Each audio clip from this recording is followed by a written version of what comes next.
Welcome back to my YouTube channel. आज हम हमारा नया लेक्चर स्टार्ट करेंगे premature rupture of membrane के साथ।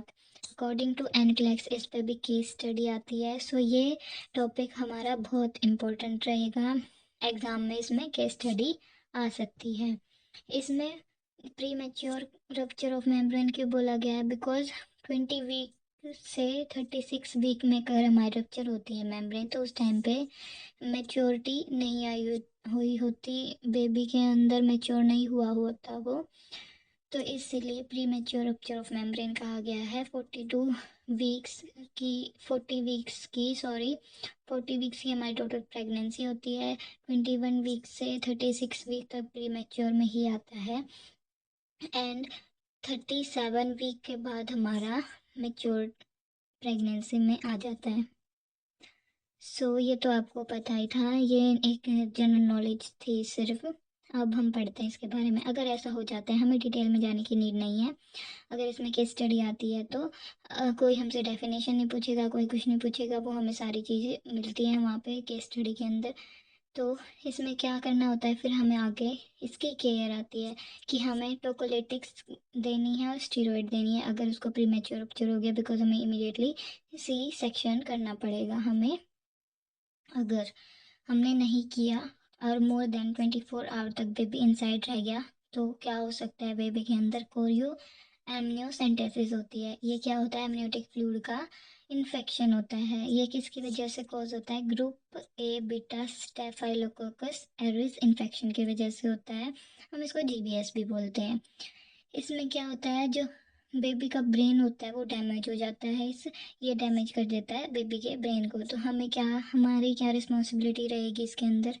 हमें ना पीवी करनी कोरियोमनेसेंटेसिस के अंदर, ना इंटरनल मॉनिटरिंग करनी फीटल हार्ट रेट। हमें बाहर से ही बेबी की हार्ट रेट एक्सटर्नल मॉनिटरिंग करनी है, वरना वो ज़्यादा चांसेस हो जाते हैं इन्फेक्शन के।